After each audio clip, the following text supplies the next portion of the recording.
At home is just a good book.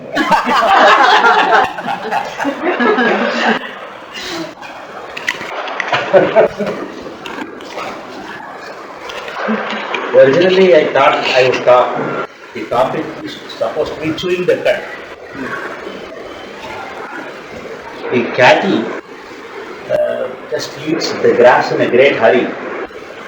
Finally, when it is having a leisure, it would bring back all what has been taken in a hurry, digest it nicely, compartmentalize it, and make it, easily, properly, appropriately assumable.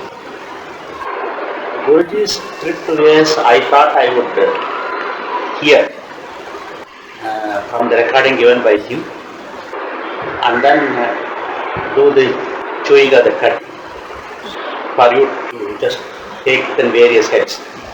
But unfortunately, what happened?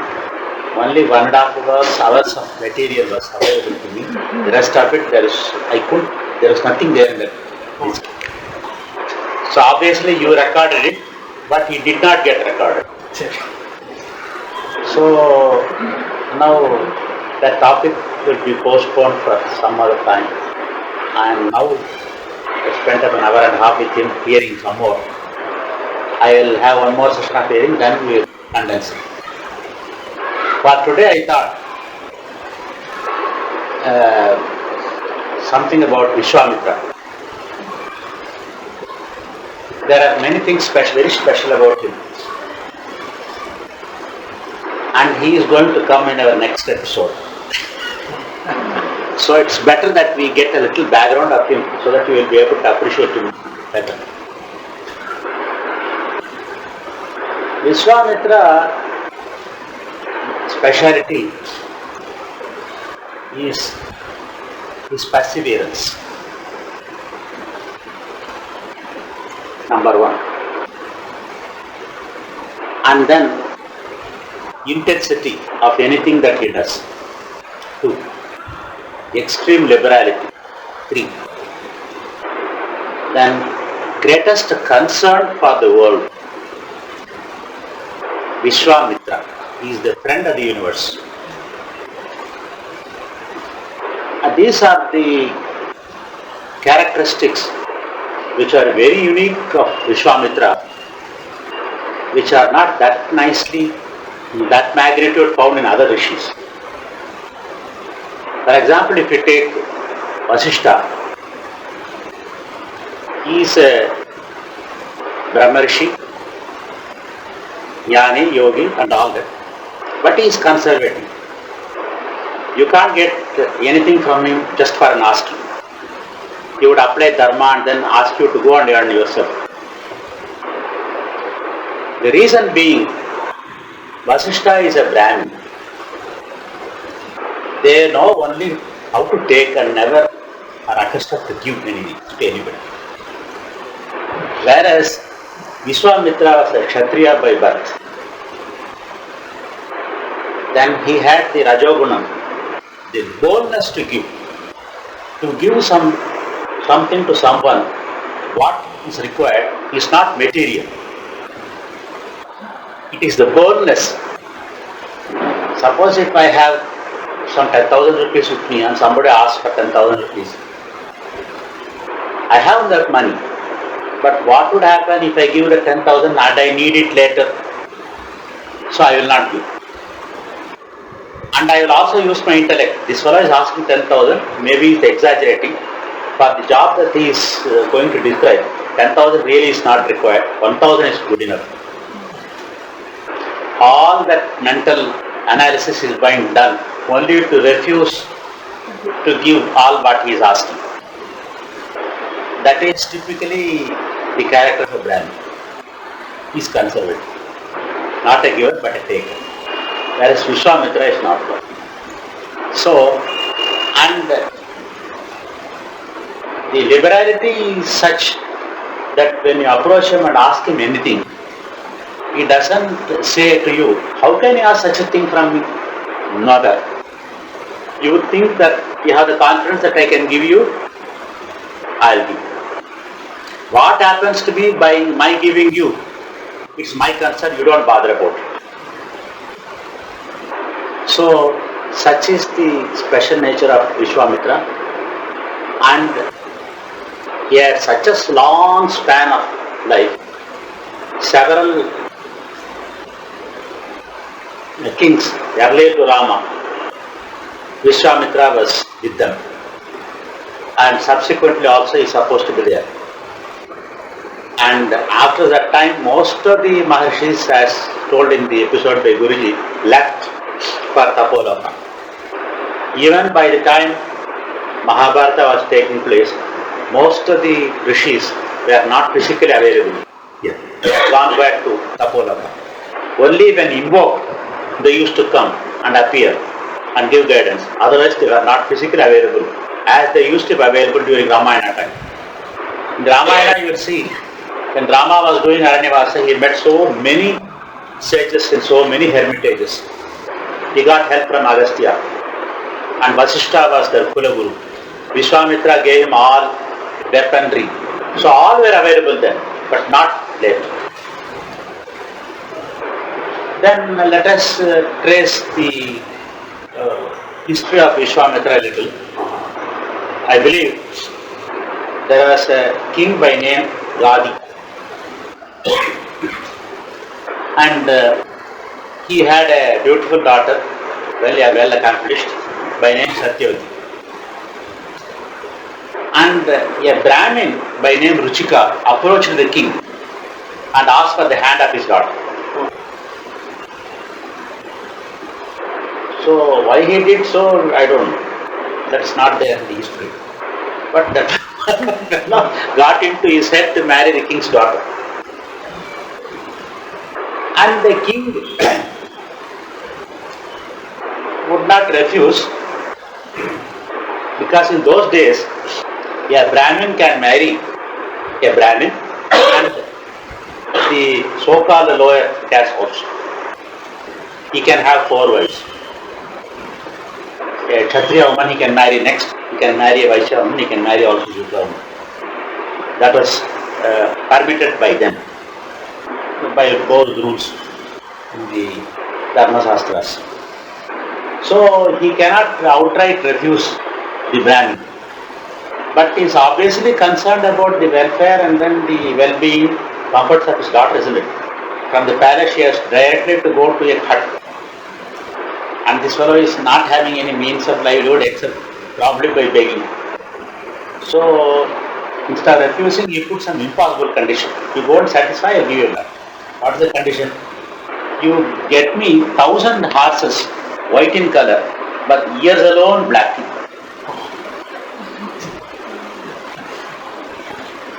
So this fellow Ruchika said, okay, I'll try. He approached every horse breeder for a white horse with the black ears.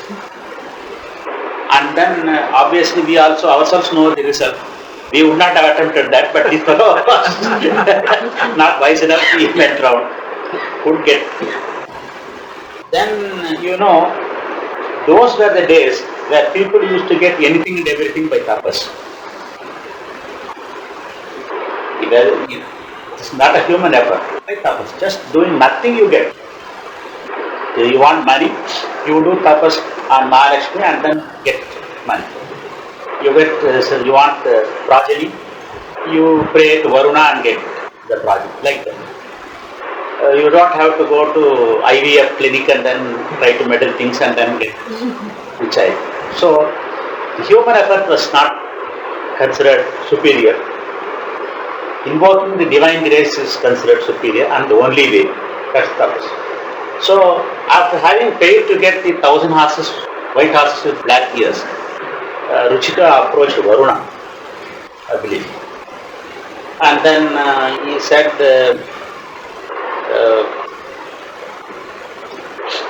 got those horses, handed them over to the king, and the king was helpless. He got his daughter married to this fellow, and they had left the palace, and she was a very noble lady, so she adjusted to her different surroundings and served him with all her head and heart. And they led a householder's life for a very long time. And that was not the reason why birth is taken, just to lead the house owner's life endlessly. So, this Ruchika, his Gotra Rishi was Bhrugu. It comes from Bhrugu Amsha. So, his Gotra Rishi was concerned, this fellow is going on leading householder's life, but not able to understand that he is born for his own spiritual evolution. So he appeared before him and said, how long are you going to go on doing this business? Better sit in tapas for your own jnana and enlightenment. And then this fellow got a reminder. I believe every soul knows what to do. What requires to be done, I believe, is to remind it. You should remind the soul. Hey, you know everything, you know all this is a waste, and you know that enlightenment is what you should seek for. That is why you have been given this human birth, which is very precious. You have to remind the soul. So, soul knows it. Only thing is, it is chosen to forget it in view of the samskaras clouded around it. So that's what Bhrigu did. And he has the dharma of asking his wife's permission to go for tapas, to leave her back. So even if somebody wants to take sannyas, he has to approach his wife first. And I am going to take sannyas, so you should, are you agreeable? When she says yes only, he can take. And if the husband has given enough trouble, she would have really said yes. Anyway, she said, okay, it's good, your Gotra Rishi has told you, then follow it. But only thing is, I have one or two desires, you satisfy it and then go to tapas. She said, after long married life, you have not got a child. I would like to have a son. And my parents had only one child, that is me. And after I got married to you, they are alone and they are companyless. So let my mother also get a son. Then this fellow said the price to be paid is not much, so he agreed. So he could do tapas and then get the mother and daughter satisfied. So he again did tapas to Varuna and got the yajna balam, rice ball you can say, some eatable thing. And 2 balls he got. One for the mother, one for the daughter. That is his wife. And the characteristic should be that the mother should get a son who is valorous, who is a Kshatriya. Whereas the daughter, his own wife, should get a child who should be interested in Vedas, Shastras, Jnana. He should be a Brahmagyani. So with that Sankalpa, he got both of them and gave it to his wife. There is a comedy of error, the balls got interchanged. And then they consumed with respect to the interchanged prasad. Then immediately the wife realized and then said that there is a mistake that has taken place, kindly rectify it. He was not all that happy. He said, it seems, you will get a son who has all the characteristics of a Kshatriya. He will be even cruel. Then the wife pleaded, no, at least give me one concession. Let my son be Satvik, a Brahmagyani. Let my grandson be cruel and have Kshatriya characteristics. Let my son plays the music and not me. So she would prefer her grandson to be cruel and having all Rajasic qualities, not her son.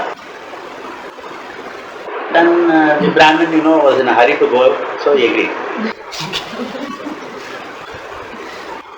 Then she gave birth to Jamadagri, and who is a Brahmagyani, Satvik, and whose son Parashurama was cruel. He had Kshatriya characteristics to remove all Kshatriyas in the entire globe. So you could see always he is having an axe to cut the heads of people, the kings. So that has happened. The mother who got the prasadam for getting a Brahmagyani got Viswamitra. That is the origin of Viswamitra. Because he had been born to a Kshatriya father and mother, he had all the royal qualities, Rajasic qualities. Because of the prasadam that was given out of his Ruchika, he had also a taste for Brahmagyana. It was not there to begin with, but it is there inborn later.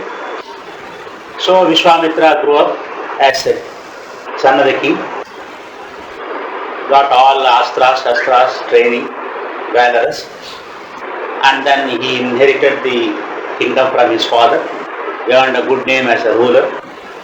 That's all right. Up to that point, fine. He has never tasted humiliation, never tasted defeat. Then there is a break to his fortune. He approached Vasishtha and got humbled. He visited Vasishtha with a lot of his army. He kept the army far away and went alone to the Rishi because that's the custom. And then told the Rishi, I am going. Then the Vasishtha asked, have anybody accompanied you? No, so many people are accompanying me. Nearly 10,000 of my army are there. Then he eat something and go. Then he said, how can you feed 10,000 people and me? No, I will do it. Then he had in him a Nandini, a divine cow. He asked Nandini, go and serve everybody. And you could have seen in the cinemas lot of plates with lot of dishes came out of Nandini, and all the 10,000 people were fed to the brim. Then the king said, you are a sannyasi sitting in a hut. Why do you need this Nandini? I am a king. I may have to feed thousands of my countrymen in times of famine and all that. It is I who should have such a cow and not you. You give it to me. Vasishtha said, no, I can't give, because she can't go with you and live with you. She is supposed to live only in a hermitage along with me. Then the arguments rose, tempers rose, and then he tried to use a little of the astras that he had acquired on Vasishtha. Vasishtha put his kamandalam or his dandam in front, and all astras got absorbed into it. And Viswamitra was totally humbled. And then he could understand it is the jnana that is the power. It is not the astra and shastra. Vasishtha humbled me because of his jnana. So I shall earn jnana. Then immediately he went back and abdicated his throne in favor of his son and sat in tapas. So, and then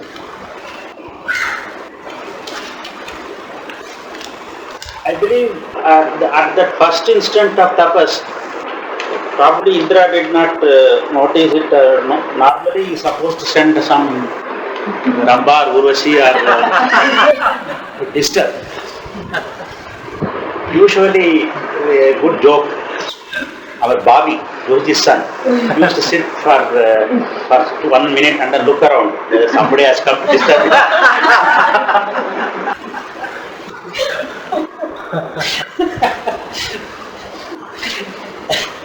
So Indra did not disturb him at that time.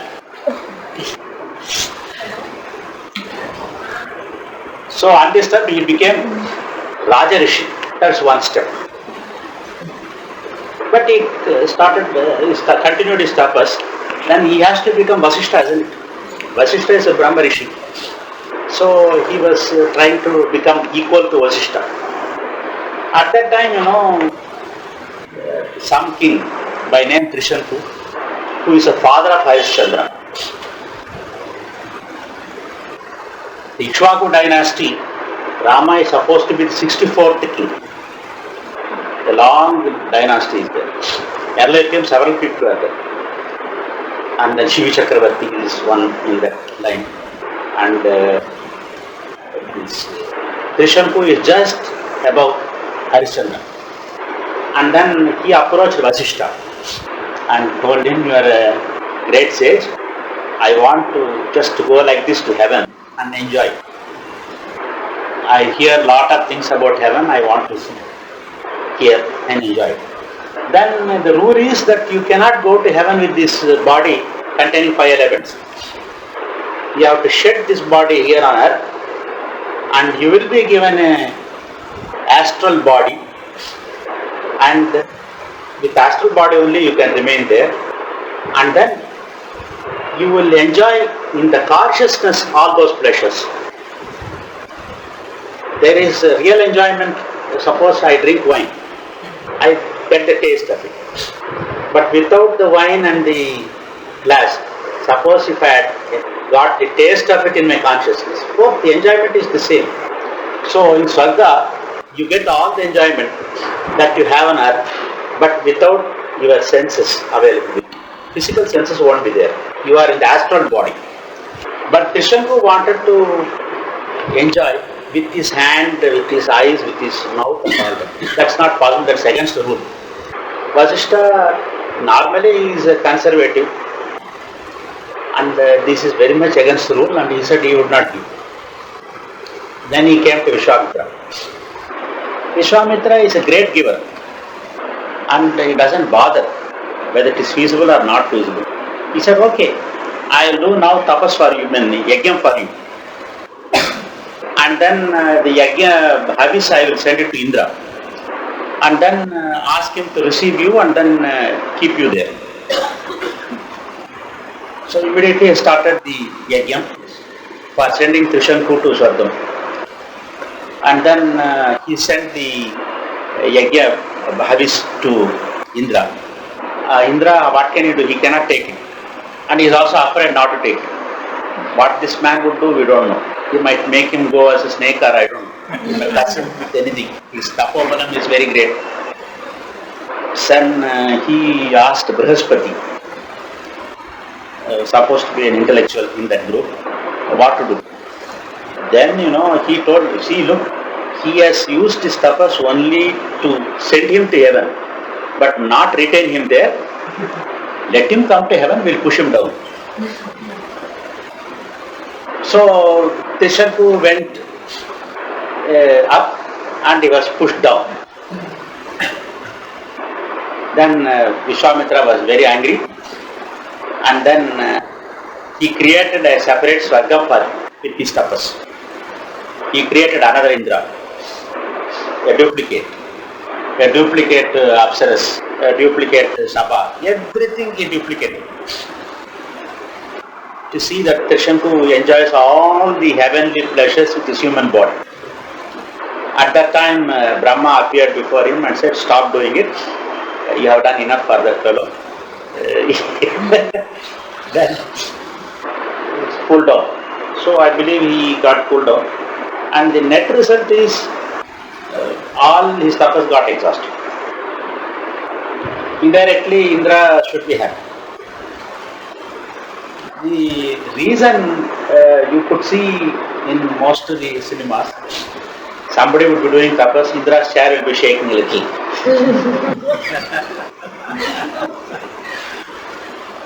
Really, that doesn't happen. When somebody does tapas, the entire creation takes that tapasvi as a center, and he would have the power to command the nature, which is the prerogative of Indra or Varuna or Agni. They are supposed to command the forces of nature, but not anybody else. They are ordained by God. They are the officials of the government. like collector, like DSP, like anybody. They are only supposed to do the job. You can't do the policing, you can't collect taxes, isn't it? Only the government appointed people should do that. So that power will be lost in the sense. They will not be able to perform the duty.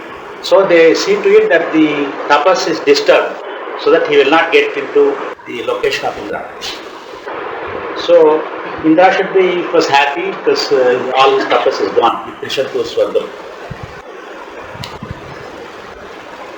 Then what happened? Viswamitra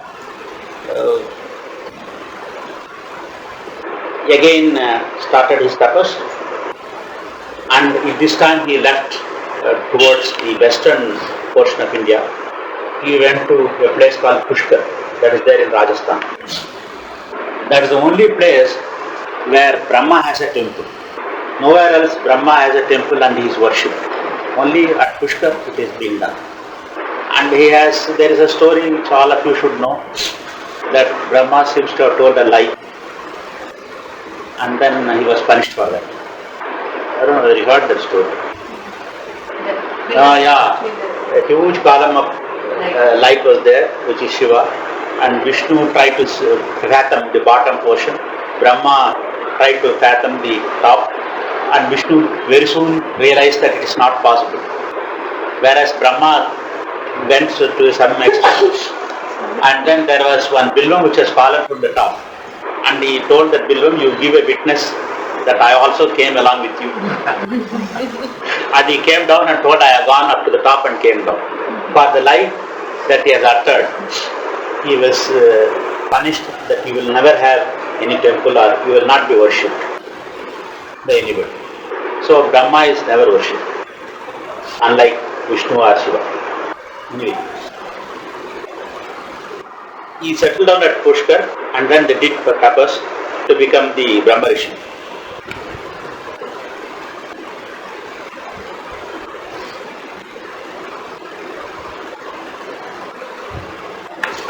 Then, there I think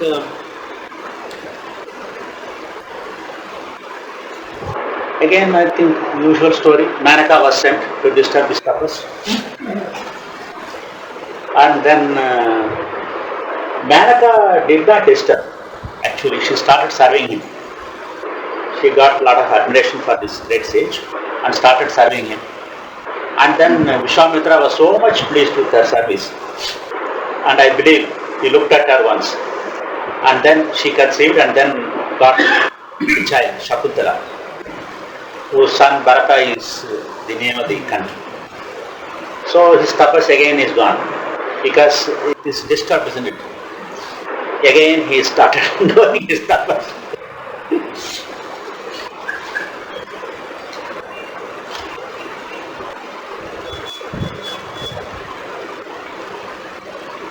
I believe Ramba was again sent after Manaka. And then she was a little impatient. So Viswamitra asked her, you become a stone for 1,000 years. And then she said, no, it's not my mistake, it was Indra who sent me. You should only punish him, and we are working under his direction, so you should not punish us. Then he said, okay, sometime Vasishtha will redeem you of my curse. Then at that time, another story happened. He was still to receive the tapas to become Brahma Rishi. In that interval, Harishchandra, well known for living in truth, a great king, did not have a son. So the dynasty would end if there is no son, a noble dynasty. So what happened was his Purohits, his advisors, told him, you better perform a yajna and propitiate Varuna. Varuna is the one who gives you Santana, the progeny. And Varuna appeared, and what is it you want? Harishchandra was a little careless and was trying to become a little clever. That's the mistake. With gods, you should never be clever. You get, hooked up. Varuna asked, what do you want? I want a son. Varuna asked, why? The Shastras say, when you see the face of your son, you get the eligibility to go to the higher worlds. Otherwise, whatever good acts that you perform, they will be there, but you will not be able to go to the higher worlds. I believe there is some condition or rule like that. So I want to see the face of my son. That's all I want to. Then Varuna said, after I see the face of your son who is born, you should give that child to me. Okay, I'll give you. Then Harishchandra got a son, and immediately Varuna appeared. You have seen the face of your son, give me. Then Harishchandra said, no, just now he is born. He is just like an animal. He doesn't have any education. He doesn't even have a name now. I will give him a name. I will do some samskaras for him. I will educate him and make him, much better person to offer it to you. You should take a higher quality offer than the poorest quality offer. Varuna knew that this fellow is continues to be clever, and said, okay, you will take it. Then this fellow named him. They did Annaprasana to him, then Akshara Abhyasa to him. And then again Varuna appeared. Then this time he said, no, this fellow is a Kshatriya. He has not even got any knowledge of warfare or anything. I'll equip him much better and then give it to him. Varuna left. And again he was given astras, shastras, every training and all that. Then again Varuna appeared. Give the fellow to me. Then he was helpless. He was not saying yes or no. Varuna just disappeared, that's all. And this man got the disease called ascites, Jarodharam. Body would be filled with water. Varuna is the god of water. So he got a lot of edema all over the body. He started suffering. And then, all right, the ministers told him, no, there is no escape. You better do a yajna and then give your son to this child. Yeah. But at that time, Harishchandra's son was about 14 years old. He was a young boy, well versed in many things, archery, well read also by that time. Then this boy knew that he is going to be offered to Varuna the next day in the home. That night he left away in a horse. Then they searched for him and he was not available. Then he was not available, that's all about it. And then the disease progressed and Harishchandra was suffering more.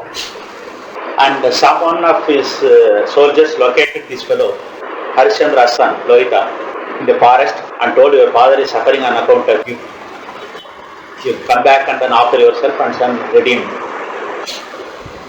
At that time I believe Indra appeared before him and told him, no, don't be a fool. I see, let it continue, stalemate continue. You are supposed to rule the country and you are not going to just die like a yajna pashu.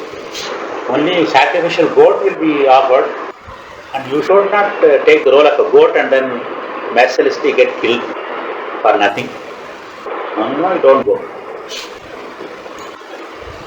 Then this fellow takes Indra's advice and doesn't go. Subsequently,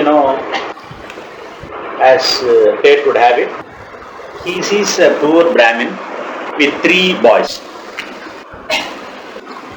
Then the thought enters his mind.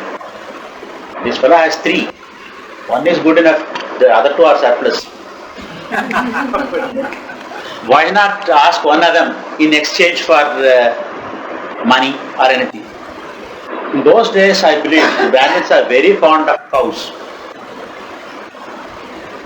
He will do anything for some number of cows. That's what he said, I don't know.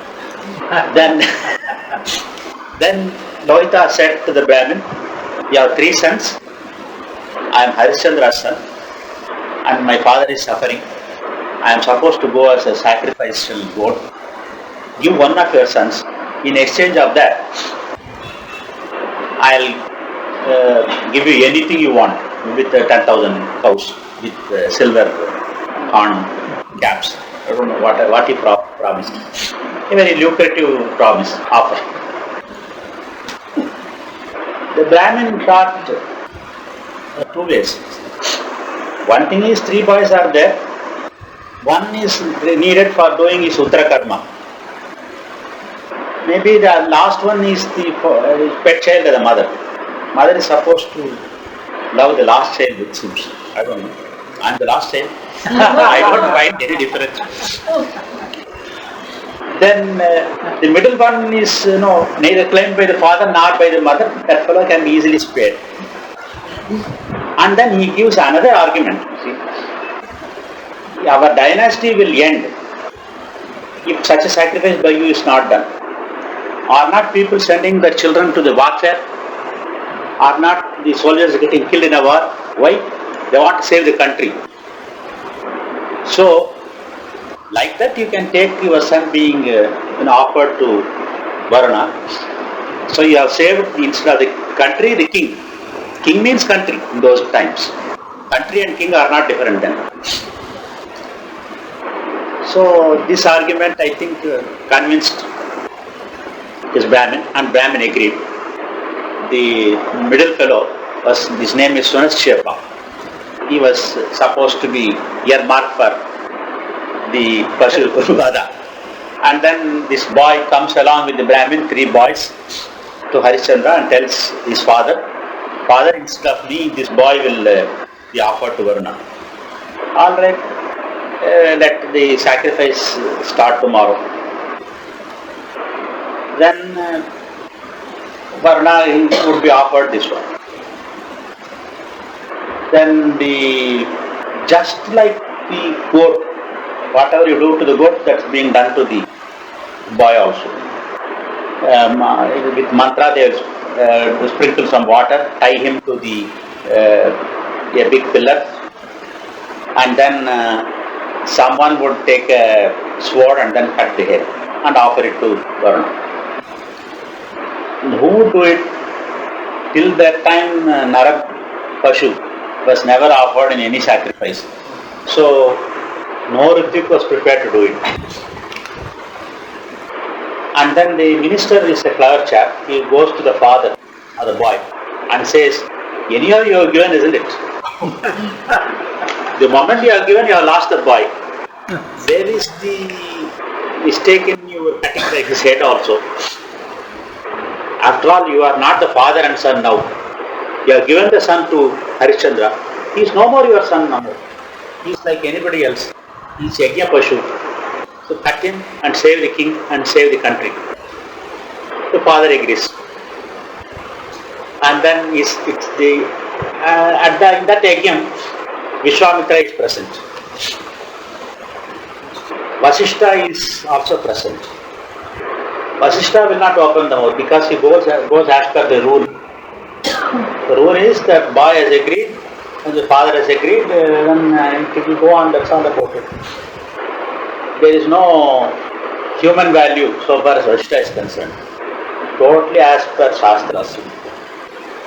Viswamitra was there and then he said, "This cannot happen.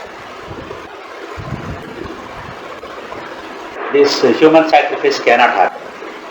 And he gives to Sunaschepa some Varuna mantra, then Agri mantra, Vrisha mantra. So all mantras he gives him and asks him to pray to all those gods to save him. Whenever a yogi or a jnani gives a mantra, it is not that letter. It is along with that letter, a tapas is also given. Suppose Guru Garu gives you a mantra, asks you to do some panchakshari, you do it forever, go on doing it. It means that lot of tapas has gone along with that mantra given to you. If it would take some 100 years for you on your own to get the siddhi, it may take only 5 years or 10 years if such a jnani or a yogi gives you a mantra. So when Viswamitra gave the mantra to Sunashyapa, it was given along with his tapas. So in no time, he got the darshan of all the gods and got their blessing, including that of Varuna. And Varuna said, I am pleased with you. Now your bondage is gone. You need not be offered to me. You are free. Then he has become free, that's all about it. Then whose boy is he? That's very important for Jnanis, because they have to know that genealogy. The father has given him to Harishchandra, so he is not the Brahmin's boy. Harishchandra has offered it to Varuna, so he is not Harishchandra's son. Then whose son is he? Then this boy prays to Viswamitra, you take me as your son. You saved me. You gave me life. You gave me the teaching. So you gave me everything. So you be my father. Viswamitra is so gracious. He says, all right, I'll take you as my son. Not just a son, as the eldest son. You would become the eldest. You would become a great yogi. You are going to become a sage. And then he gives him all kinds of blessings to that boy. There was no formal education till then. Not much of that. Then when he becomes the eldest son of Viswamitra, the rest of the sons who are really, great. They know everything, they know Shastras, they know Yajna, they are tapasvis. They have to prostrate to this boy because he is the eldest brother.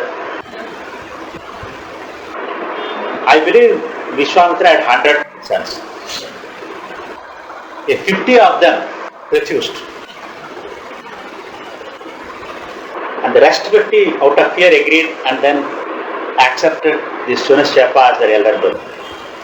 So Viswamitra was furious with the first 50 and said that your knowledge has not given you the surrender. Humility. When I have said something, you should have accepted it. It is not important as what is said. It is important who has said it. His own father, his own guru also says something, he has to simply accept it, that's all.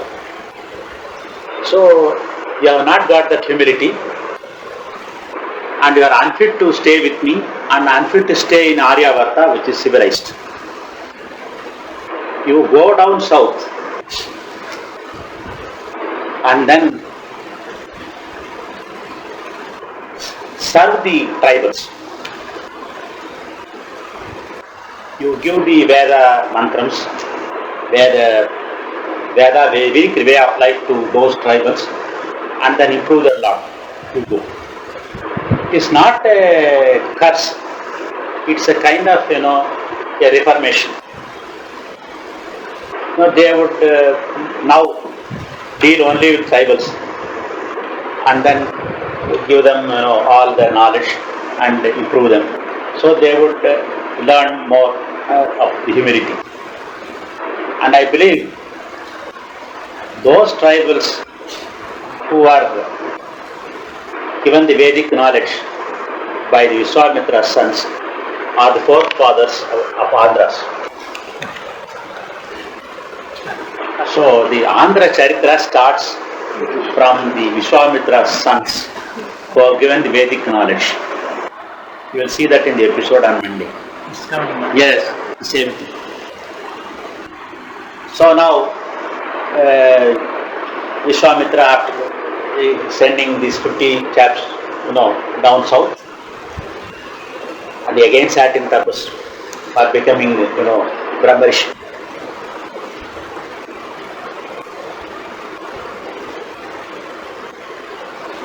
Indra, had exhausted Mayaka, Ramba and all that. He was alone to disturb him, he came. He came as a Brahmin and misbehaved with Viswamitra when he was doing tapas. What kind of misbehavior, I don't know. It is only said it is misbehavior. Maybe I don't know what. Then, Viswamitra by that time has attained such a state, he did not get angry with Indra. Otherwise, he should have asked him to go somewhere. He didn't do it. And the tapas continued, undisturbed, undisturbable. And naturally, Brahma had to appear and declare him as Brahmarishi. Viswamitra was not satisfied with that. He got humiliated by Vasishtha. He said, Vasishtha has to tell me as Brahmarishi, accept me as Brahmarishi and honor me as Brahmarishi. Again, he did a little tapas and went to Vasishtha. And Vasishtha addressed him as Maharshi. Maharshi, you come and sit down. This fellow was furious. I am not Maharshi, I am a Brahmarishi. So you don't know how to honor me. Again he went away and thought that his tapas is not adequate. So again he has to do some more tapas to see Vasishtha should honor. After another 1,000 years of tapas, he came back to Vasishtha. Then Vasishtha said, oh wicked fellow, you have come back again to me. He said, Durtuda Madhyachava. Then Viswamitra at that time did not get angry, did not get perturbed. Then Vasishtha said, all right, now you are Brahmarishi. You Manam, Avamanam, both you take it as, in the same stride. So equanimity you have obtained. So now you are Brahmarishi. And then I believe he prostrated before him and praised him through some stotras. And then those stotras I believe is available in Markandeya Purana. Vasishtha praising Viswamitra. Though Vasishtha is several times greater, senior actually. And I believe he told one thing that really appealed to me. I was born as a Brahmin and I had naturally imbibed many qualities. So it is not a big deal that I become a tapasvi and earn jnana and all that. Whereas you, who was born as a Kshatriya, with the Rajasic qualities inherent in you, still you could do tapas and meet lot of hurdles which was put in your way of becoming a rishi. Overcome all that and then they risen to this stage. So you are more commendable than me. It seems he said. That's how, we have to appreciate. From where to where people have come, that's important. For example, Narayan Reddy is a great poet. And then he started his life only grazing the cattle to start. But from that level, he has become a great poet. That's more commendable than somebody who is born to a great Telugu Pandit and becoming a scholar. That's not a big thing. It is for a cattle, becoming a great poet is more important. So that is more commendable. So now Viswamitra has become a Brahmarishi and he wanted to show the whole world the greatness of Harishchandra by troubling him. He wanted to show to the whole world how he sticks on to the truth. Truth is a great force. Suppose you go on uttering truth only, and then even in the mind, only truth prevails in you. After some years, whatever you speak becomes the truth.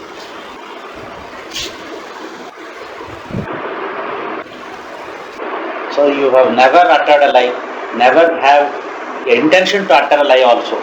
Let us say for so many years. Afterwards, let us say if you say this become gold, this is gold, it becomes gold. Whatever you utter becomes truth. Such is the power of the truth. And Harishchandra was practicing truth in word, thought and deed. And the whole world should know about it. Viswamitra thought. You know the story. Viswamitra asked from him everything, took away everything and asked him to go. And he had to sell his wife, he has to sell his son.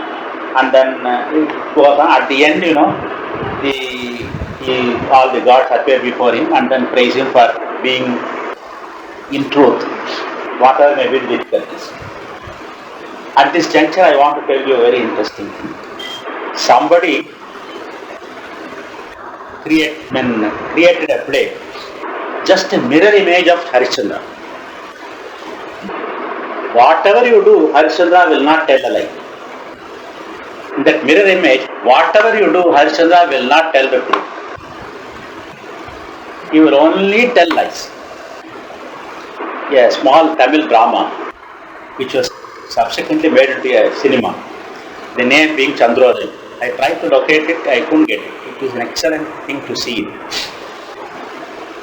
The whole story is exactly the same, except that at every stage Harishchandra will only be telling lies. Never tell the truth. At the end, Devatas would get pleased that you are so consistent.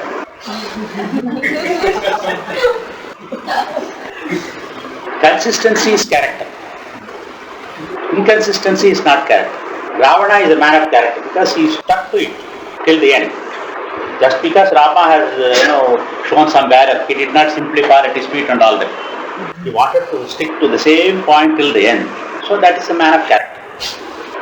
So in that, the most interesting thing that I watched was Viswamitra sends his disciple by name Nakshatrika to see that Harishchandra is working, earning money and then giving back all the dues. So they go to the forest. This Nakshatrika, in a small cloth baggage, he has something something to eat. He would make it tight and then so that I am going to the forest along with that fellow. I may or may not get anything to eat. So some snacks he had kept. Harishchandra asked this Nakshatrika, what is there in that, in your bag? This Nakshatrika says, no, I have got Samidas. Yagin cheyali kada nenu. I have got the Samida with me. Then Harishchandra plans a plot. He says, I am very thirsty and if I take water from your hand, being a very noble Brahmin, all my sins may get washed also. I can myself go and get water, or I can ask my son to go and get water, but they are not going to be as effective as water being fetched by you. Then this Brahmin is flattered and goes to get some water from some tank. In the meantime, hurriedly they open the bag, Harishchandra, wife and son. They eat away whatever is available and put Samida back and then tie it and keep it there. Then this fellow comes with water and they drink water.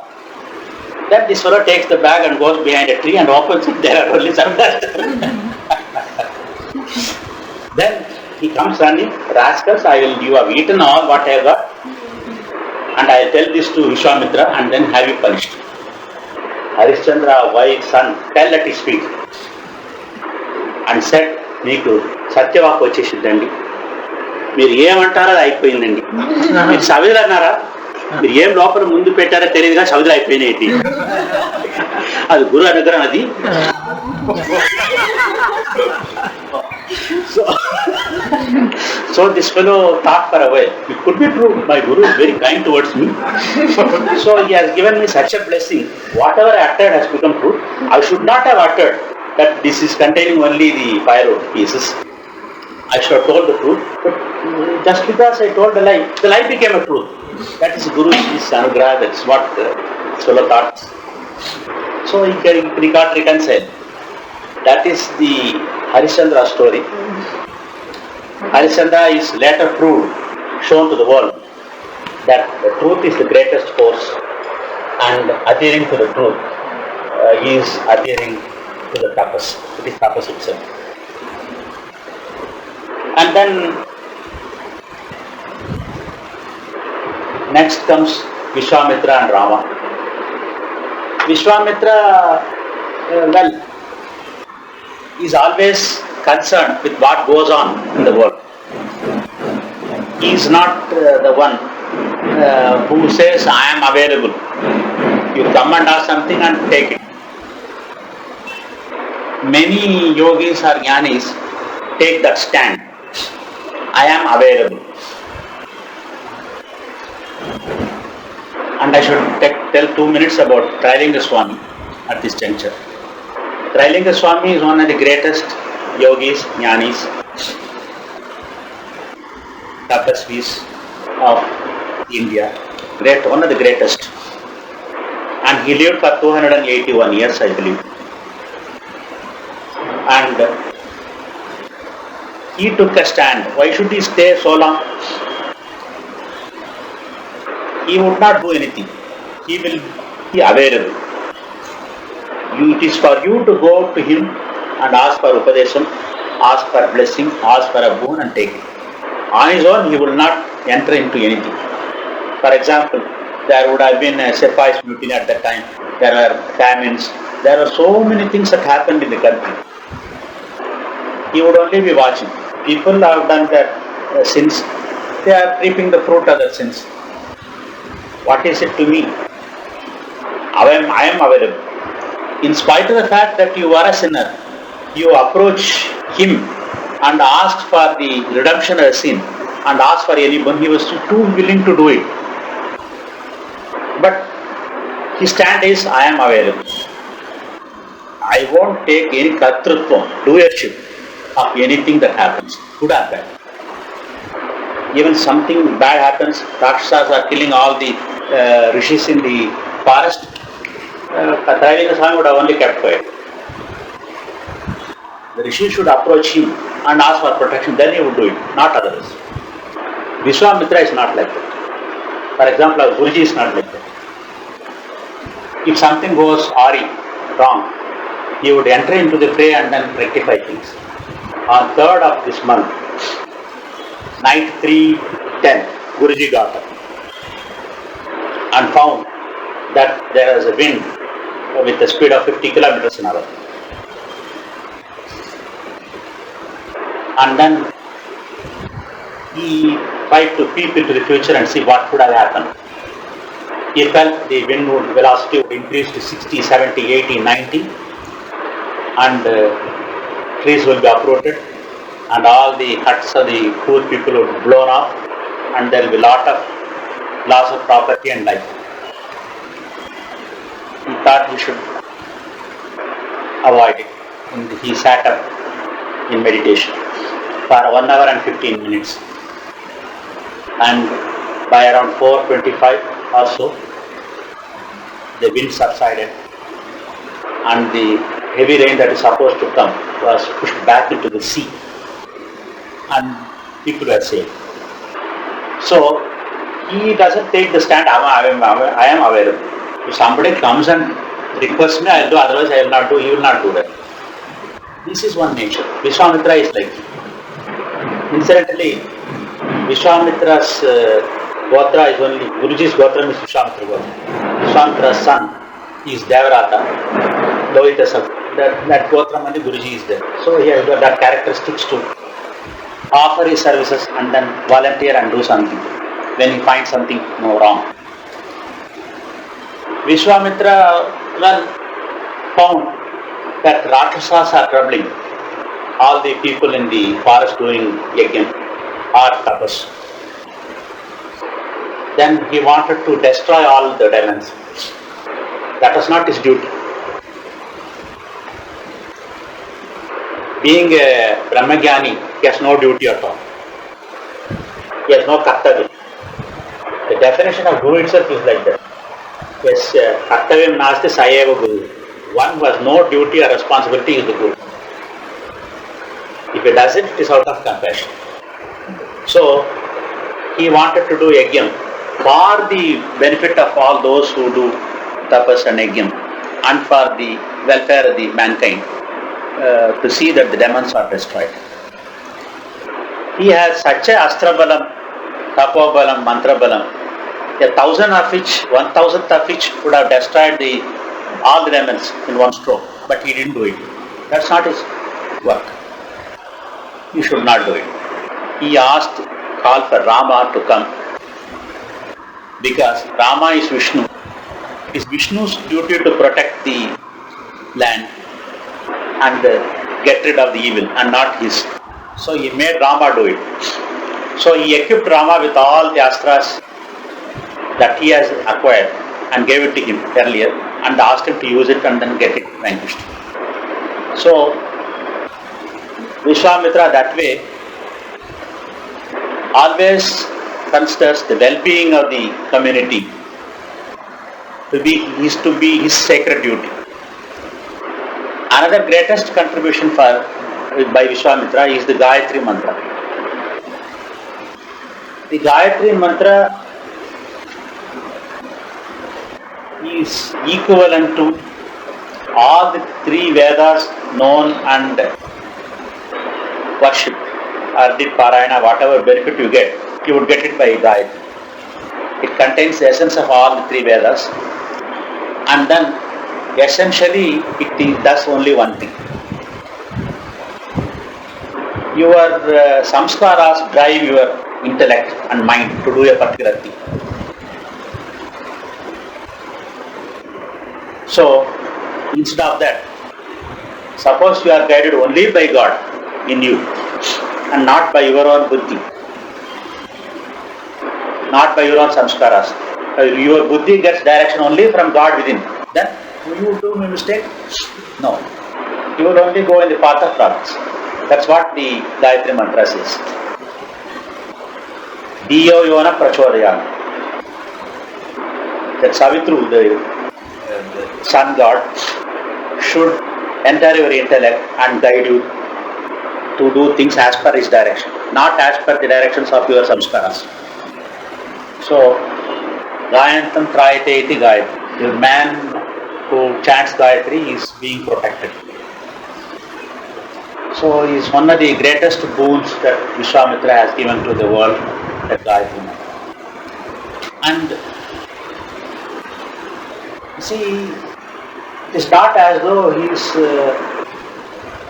that extravagant with respect to giving away tapas just like that. With others he will do, not for himself. Once there was a famine, I believe, there was nothing to eat, and Viswamitra could have created anything he wanted to eat and then consumed it, or given it to others also. He didn't waste his tapas. Then he went to the king and told, I'll give my son to you to work as your servant. You can give some food to me to eat. In exchange of that. Then the king was telling it is my duty to feed all the citizens. It is I who was failed in my duty because of my sins. So wash my sin and let me perform my duty. Viswamitra, I believe, was very much pleased with the duty conscious king and blessed him, and then there were rains and things became all right. This only to show that he will not indiscriminately use the tapas for his own benefit. If it is required for others, he will do anything. That is his nature. So, two very significant things is the Gayatri Mantra and then prevention of the human sacrifice forever in the yajnas. That did not take place earlier also. He just gave a mandate that it shall never be offered also in the future. And I believe he has given some rules, what to do, what not to do. That is known as Viswamitra Smriti, like Manusmriti. And it's very popular in the north. And there it is given, you should do this, you should not do that, you should do this, you should not do that. There are rules, do's and don'ts. And where is he now? He is in Saptarishi Mandalam. And then he is one among the Saptarishis. He has a loka of his own there. And then Guruji says, if you meditate on him, he can give darshan to you. And his power and liberal attitude, both are exemplary. And then you can get anything that you want from him. So, he is the one who is known as Pratasparaniya. That means in the morning, you think of very great people. We want such great personalities that you should think in the very morning is Viswamitra. And outstanding things are his perseverance, which he can give you. And another thing is his concern for the world.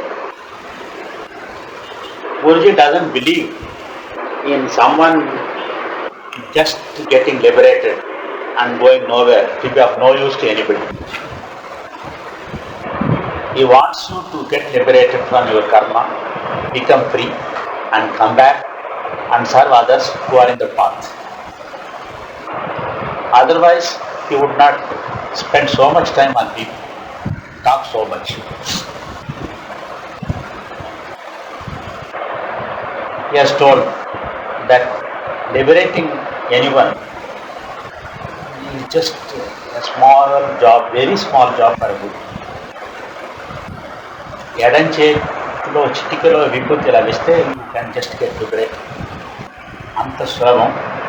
But to make you enlightened and make you available to the world, to guide and inspire others, that requires a lot of training. And that's what I think he is doing. The yajna which I talked, you will see in the next episode probably. Viswamitra being present, Viswamitra saving that boy. It's nicely taken. Can you stop here? I think I have exceeded my... This whole story that you said, it's all in that episode, one episode. It's not in one episode. I think it is spread over 2 episodes also.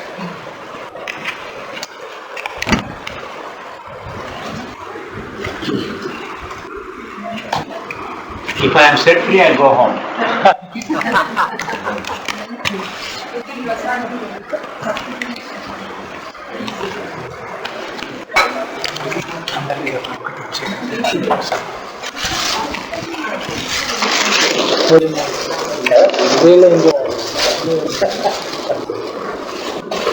But you said about Parshurama. Parshurama is supposed to be the incarnation of Vishnu. Yes. But at the same What happens, the Vishnu stages enters someone. That means he has the characteristics of Vishnu also. Vishnu stages, if it wants to do some job, it requires a body, hand, mind, limbs, everything, isn't it? It has to seek a body. That body is supplied by Jamadagiri. Vishnu doesn't become Parashurama. Vishnu enters Parashurama. That's it.